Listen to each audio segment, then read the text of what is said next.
When survival becomes protection, the cargo freighter Meridian Dawn shuddered violently as it tore through the atmosphere of Kepler-4 for to see, trailing smoke and sparks from its damaged engines. Captain Elena Rodriguez gripped the controls with white knuckles, fighting to keep the ship level as warning alarms screamed around her.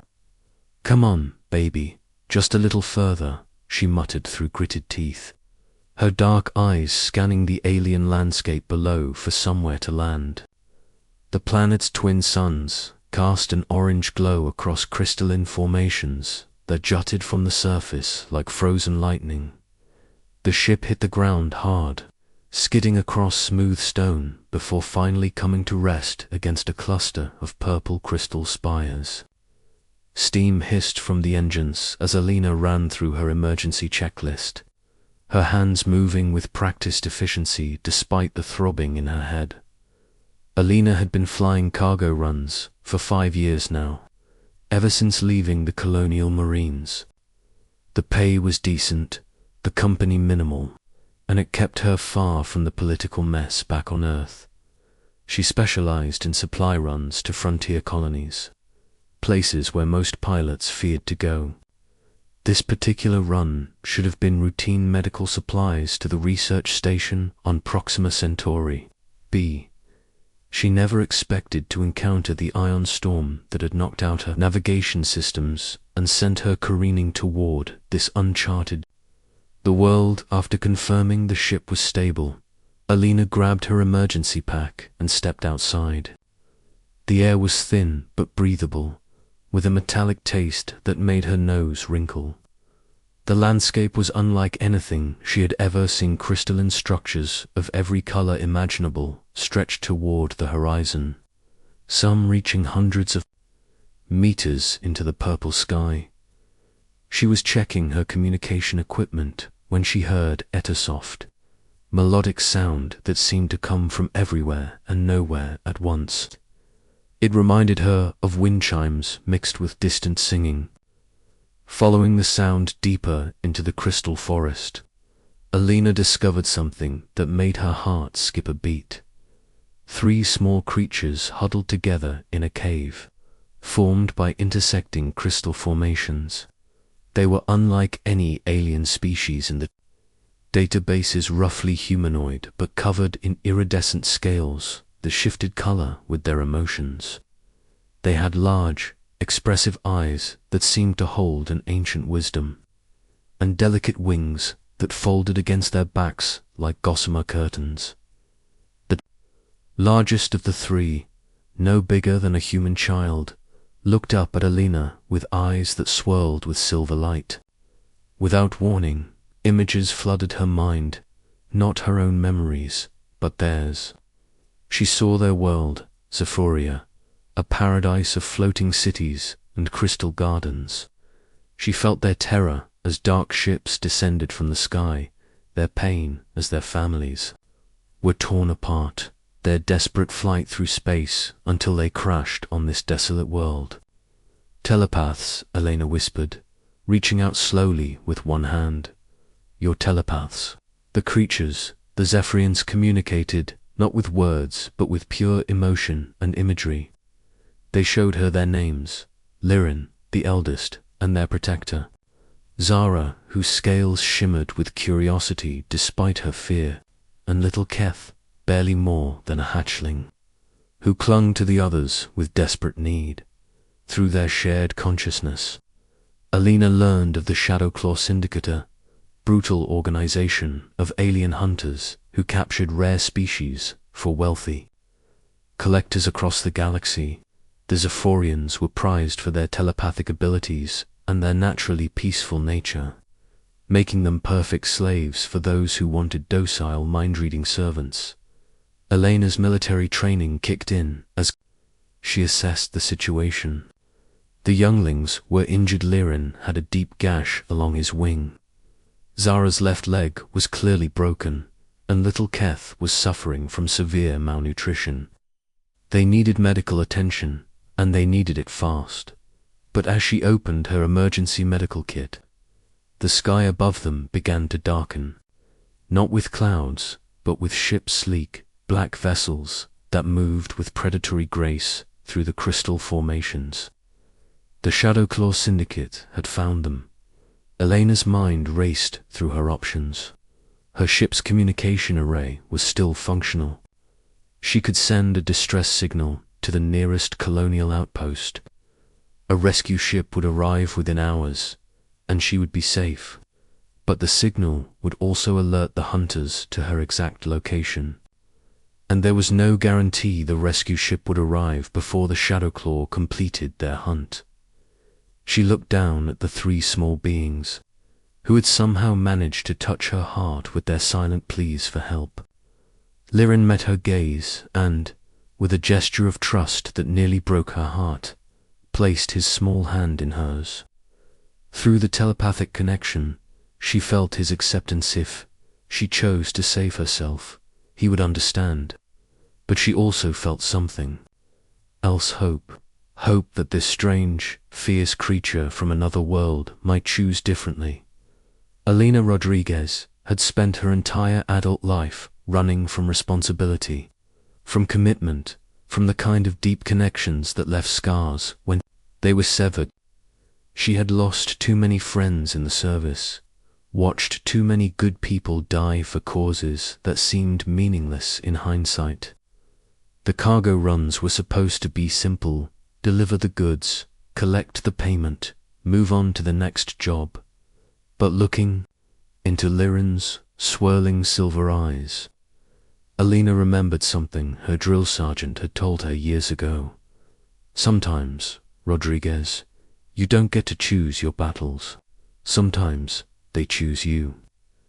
She powered down her communication array and shouldered her rifle. "Looks like we're doing this the hard way," she said. And the Zephyrians responded with a harmonious trill that somehow conveyed both gratitude and determination.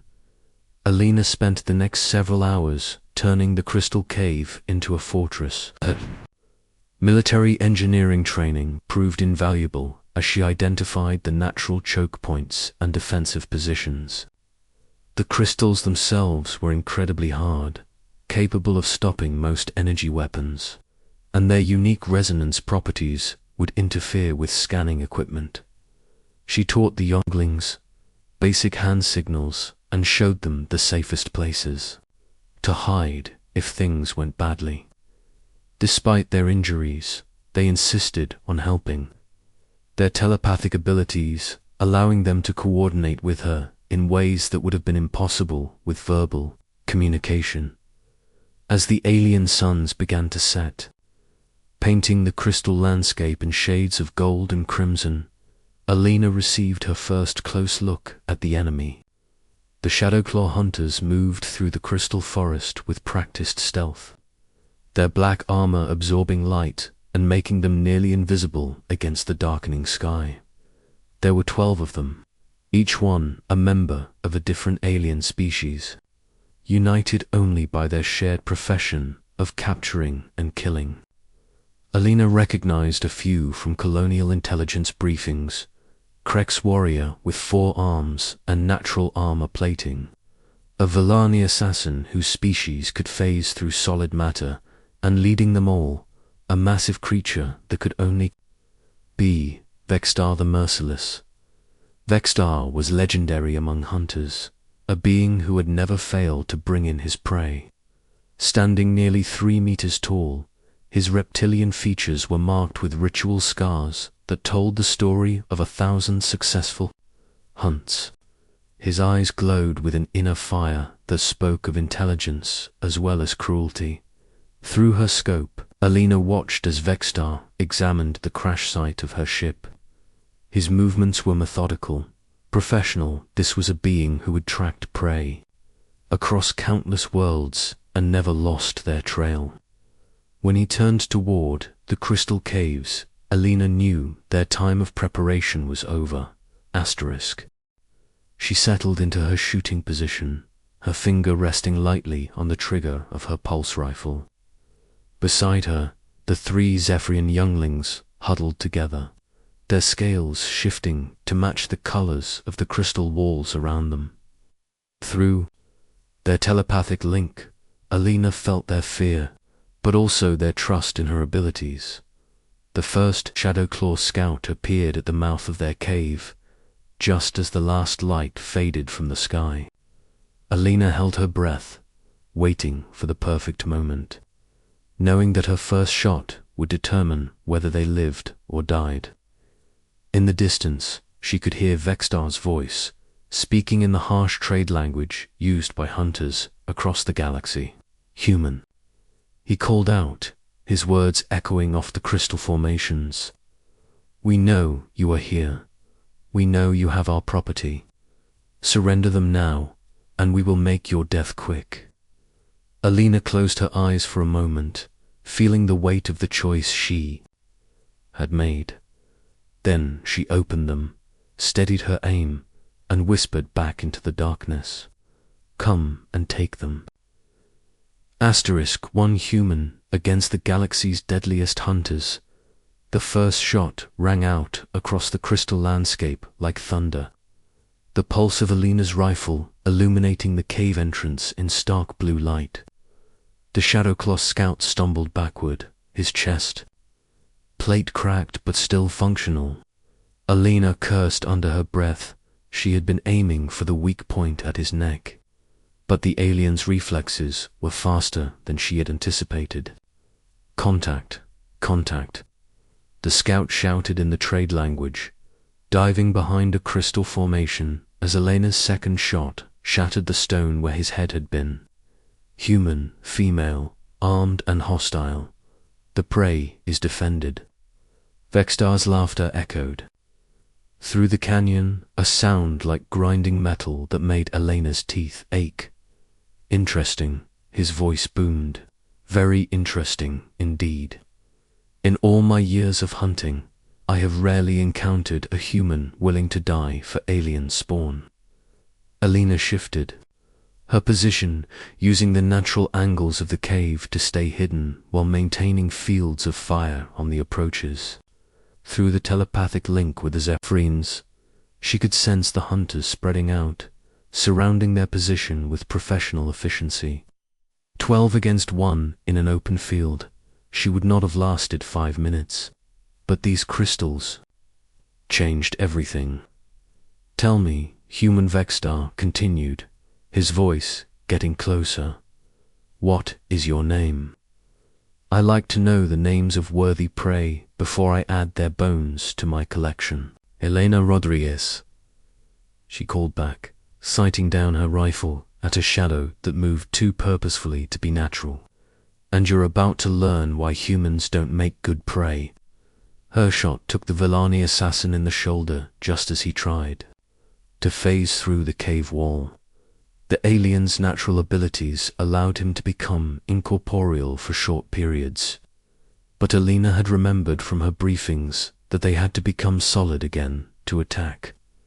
Timing was everything, the assassin screamed, and fell back into normal space, his shoulder smoking from the pulse blast. Alina was already moving, rolling to a new position as return fire lit up the crystals where she had been hiding. The hunters were good, but they were used to chasing prey that ran.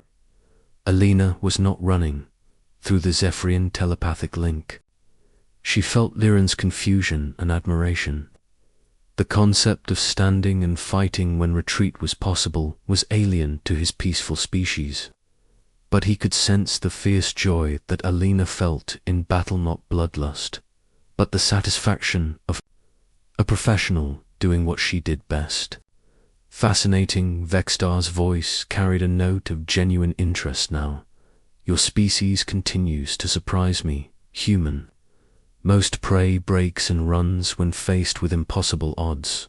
But you, he paused, and Alina could hear the sound of him issuing orders to his team in their own languages. Alina used the momentary respite to check her ammunition. She had started with 6 energy cells for her rifle, enough for about 300 shots. She had already used 40, and the real fighting had not even begun. Every shot had to count. The next attack, came from 3 directions simultaneously. The Krex warrior charged straight up the middle, using his natural armor to shrug off Elena's shots, while 2 more hunters tried to flank her from either side.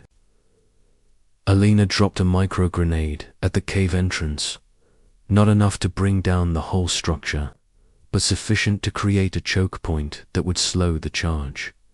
The explosion sent crystal shards flying like shrapnel, and the Krex warrior roared in pain as several pieces found gaps in his armor. But he kept coming, his forearms brandishing energy weapons that could cut through steel. Elena rolled sideways, came up in a crouch, and put 3 shots into his center mass at point-blank range. The warrior went down, but he would not stay down for long. Elena had seen Krex biology reports. They could survive wounds that would kill most species. She would have to be more creative. The flanking hunters found their approach, blocked by carefully placed crystal formations that Elena had rigged to fall with small charges from her engineering kit. It bought her precious seconds, but she knew Vexstar was too experienced to keep falling for the same tricks. Clever girl, the hunter leader acknowledged. Using the environment against us, turning our numbers into a disadvantage in these narrow spaces. You have military training, yes. Not just civilian cargo pilots. Elena did not respond, but through the telepathic link, she felt Zara's sudden spike of emotion. The young Zephyrian had sensed something, a memory that Elena had tried to bury. Images flashed between them. Elena in colonial marine armor, leading her squad through the ruins of Kepler Station after the Hierarch attack. The smell of burning metal and the sound of her teammates screaming as alien plasma tore through their ranks. Former military Vexstar continued, his voice taking on the tone of a hunter who had found an interesting scent. Lost a squad, perhaps. Carries guilt like a scar across the soul. That is why you run cargo to nowhere worlds, yes, hiding from the memory of those you could not save. The words hit Elena like physical blows, each one perfectly aimed at the wounds she thought she had healed. Vexstar was not just a hunter of bodies, he was a hunter of minds, psychological warfare as sharp as any blade. And now, the alien continued, you think you can redeem yourself by saving these 3 mewling whelps. You think their lives will balance the scales for those who died under your command. Elena's hands shook slightly as she reloaded her rifle. The bastard was right, and they both knew it. But through the telepathic link, she felt something unexpected. Not pity or fear from the Zephyrians, but fierce loyalty. Liran sent her an image, Elena as he saw her, not as a broken soldier seeking redemption, but as a guardian choosing to protect those who could not protect themselves. Maybe, Elena said finally, her voice steady again, but at least I choose who I stand for. The next wave came harder and faster. Vexstar had stopped playing games. 6 hunters moved in, coordinated assault patterns, using suppression fire to pin Lena down while others moved to flank. She could not be everywhere at once, and slowly, inevitably, they began to close the trap. That was when the Zephyrians made their choice. Despite their injuries, despite their youth, the 3 aliens linked their minds together and reached out. With their combined telepathic abilities, Elena felt the wave of psychic energy wash over her, and suddenly she could sense every hunter in the canyon. She knew where they were, what they were thinking, what they planned to do next. But more than that, the Zephyrians began to project illusions directly into the hunters' minds. Elena appeared to be in 12 different places at once, each image firing from a different position, each shot real enough to make the hunters take cover. The confusion bought her precious seconds to reposition and strike. Elena put a shot through. the neck seal of one hunter's armor, sending him stumbling backward with a ruptured breathing apparatus. Another hunter found himself firing at shadows while Alina circled behind him and disabled his weapon with a perfectly placed shot to the power coupling. Impossible, Vexter roared, his composure finally cracking. Zephyrians are pacifists. They do not fight, they do not kill. You're right, Elena called back, dropping 2 more hunters with quick, efficient shots. They don't kill, but they do protect their family. And apparently, they've decided I'm family now. Through the telepathic link, Alina felt the young exhaustion, using their abilities so aggressively, was draining them rapidly, especially in their injured state. She had to end this fight soon, or they would all collapse from the strain. Vextar seemed to sense this as well. The massive hunter leader stepped into the open, his personal energy shield crackling around him like a second skin. His weapons were works of art, crafted from materials Alina did not recognize, clearly designed to kill things much larger and more dangerous than humans. Enough games, he snarled. Face me, human, 1-on-1. Your life against theirs. Alina looked at the 3 younglings huddled behind her. Through their shared consciousness, she felt their fear not for themselves, but for her. They had seen into her memories, knew what she was capable of, but they also knew what Vexter represented. He was death incarnate, a living weapon honed by centuries of successful hunts. Asterisk. Alina Liran's voice whispered in her mind, the first time he had spoken her name directly. You have already saved us. You chose to stand when you could have run. That is enough. Alina smiled grimly and stepped out of cover, her rifle held. Ready? Sorry, kid, but I've got a reputation to maintain. Humans don't give up. The duel that followed would be remembered in the stories of both species for generations to come.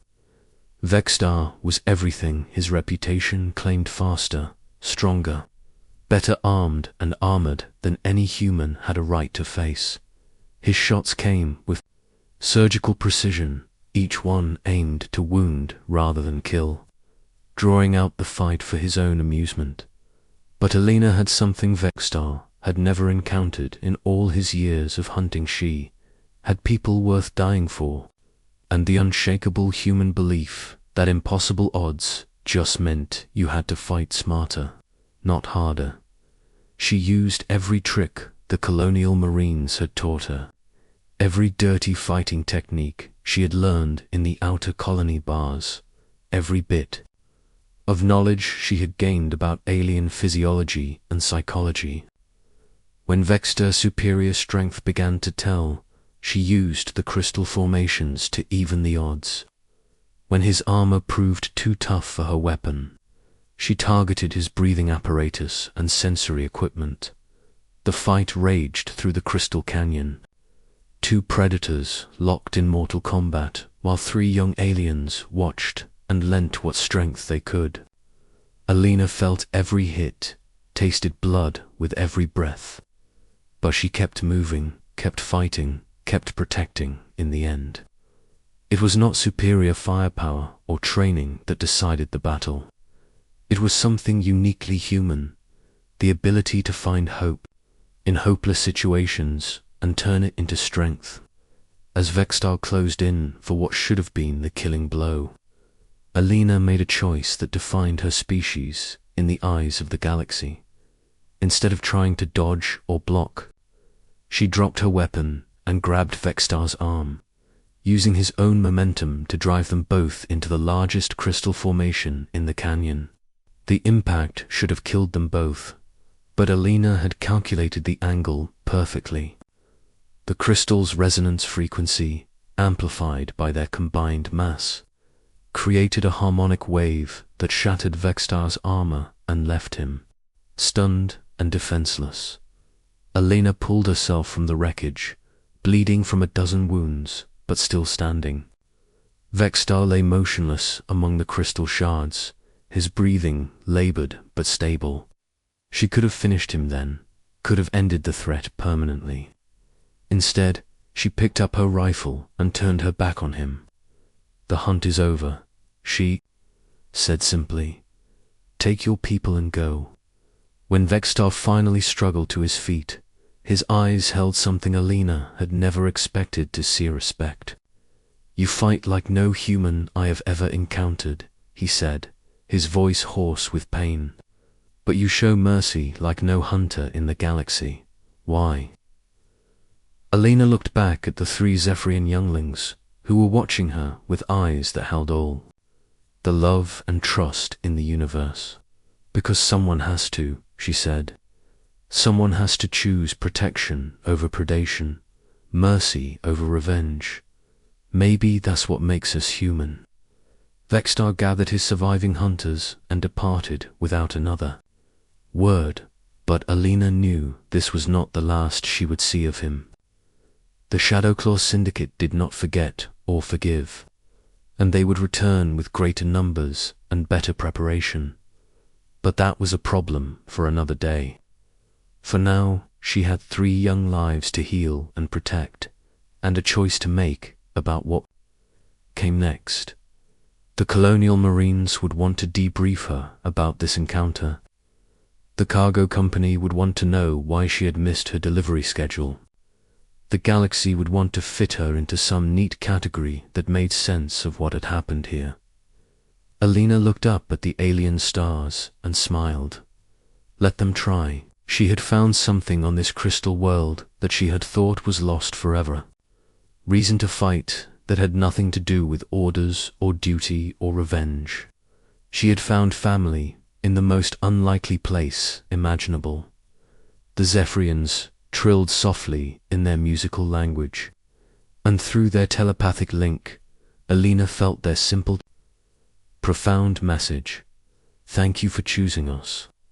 "Thank you for letting me," she replied, and meant every word. Asterisk.